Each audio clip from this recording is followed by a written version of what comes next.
Hey, what's good, people? Tech Jamo. So, we went central London the other day, went to go and check out what was going down in Selfridges, and obviously, we're out here in the tech section. And to my surprise, they already had live demos of the Samsung Galaxy Z Flip 3 and the Fold 3. So, I thought I'd take my phone out, get a little footage, and just discuss to you what my first initial hands on impressions were of these two devices. So let's have a look.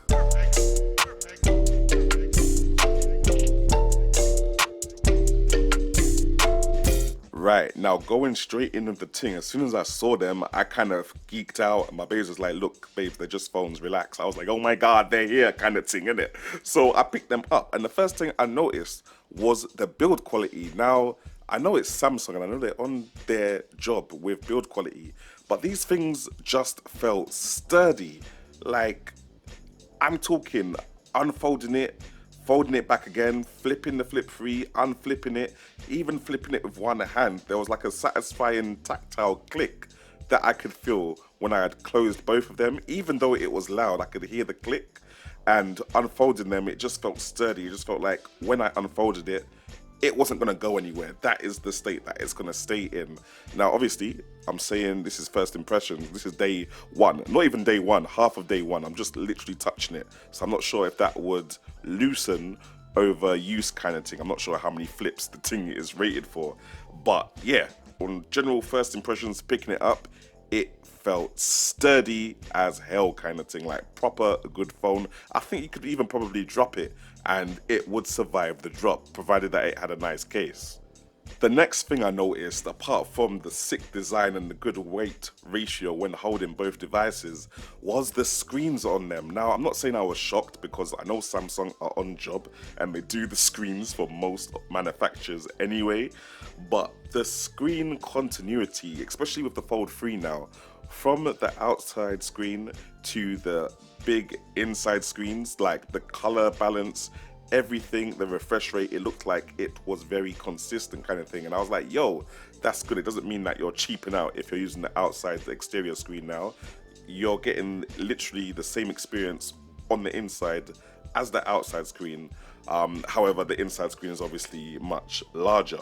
I thought it was quite dope. One thing I did notice though is that obviously it's good and bad because the outside screen on the Fold 3 is quite narrow, so it means it's easier to hold in one hand. However, it's a little bit tricky to type if you're sausage finger gang, which I am fully an affiliated member of, innit? That was just using the stock Samsung Galaxy keyboard kind of thing. So I didn't really have time to put SwiftKey on there and check out how that was. So yeah, I'll have to see what that is saying. But right there and then, using that default keyboard, it felt a little bit, claustrophobic kind of thing. Now, in terms of cameras, obviously I can't say a lot because we were inside Selfridges, the phones were tethered, and I could only take pictures inside that low lit environment. However, the pictures did seem to come out quite decent. I was gonna go and take some pictures, Bluetooth it to my phone and then show you guys, but I thought, do you know what, that's all long. There's no real point because I'm only taking pictures in that one scenario. But the camera did look good. All the normal options that I saw back on my Galaxy S21 Ultra were there, except for the zoom options. It did seem to have like the 50 times zoom, but that's to be expected because I don't think it has as many sensors as were on the Galaxy S21 Ultra. What I did notice and what I look out for in phones was that the video modes on most of the cameras seem to all go to 4K 60 frames per second, and that's also on the Flip 3 as well as the Fold 3, and yo, that's a big shout for me. One thing I noticed with the Fold 3 is that, no, sorry, the Flip 3 is that once you close it, you can also take video with the phone in its closed state. However, when you do that, it limits the video resolution to 1440 by 1440p instead of like 2560 by 1440p or 3840 by 2160, making it 4K. So it's kind of 2K, but in a 1:1 aspect ratio, which is kind of strange, but that seems to be what it does. And I didn't see any options to change that. But you know, hopefully if I get the device, we'll have a little look at that later. Also, I tried to fire up Dex on the Fold 3, you know, thinking that it's kind of going to be like the Samsung Galaxy S7 tablet.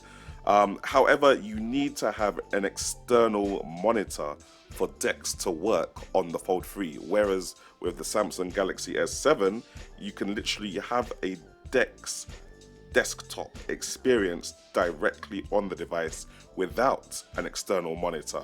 So that's kind of a bummer. I'm not sure if I did the right thing, but as far as I could remember, I just pressed Dex on my Galaxy S7 tablet and it went into like the Dex desktop mode on the device itself, and it doesn't seem to have that option on the Galaxy Z Fold 3. Now, I played some HDR 2K, 4K YouTube, and that looked brilliant on the Fold 3 and on the Flip 3 on all screens. What I noticed is that in portrait mode on the Fold 3, the video play box for YouTube is very small because of how narrow the screen is.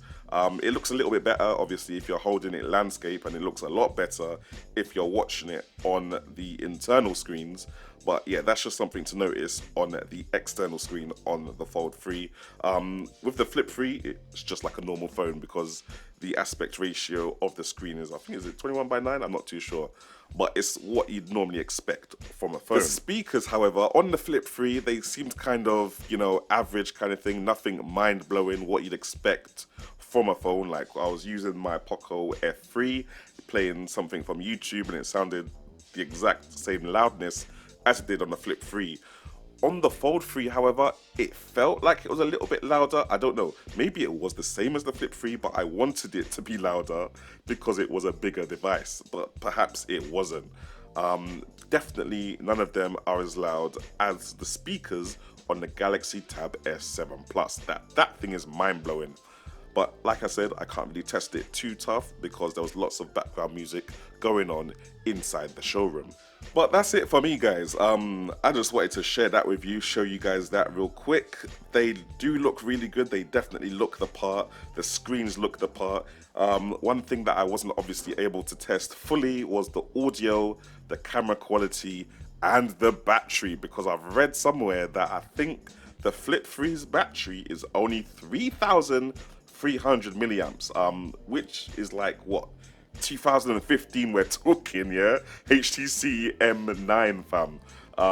Yeah, that's a very small battery, so I'm not sure how long that's gonna last, especially with the Snapdragon 888 processors in both devices. So things like that we're gonna have to have a look at. Just a little spoiler, my partner has already ordered the Flip 3 and I've ordered the Fold 3, but I won't be receiving it for another 3 to 4 weeks. So stay tuned. We're gonna have a look into it and see whether these devices are worth your money.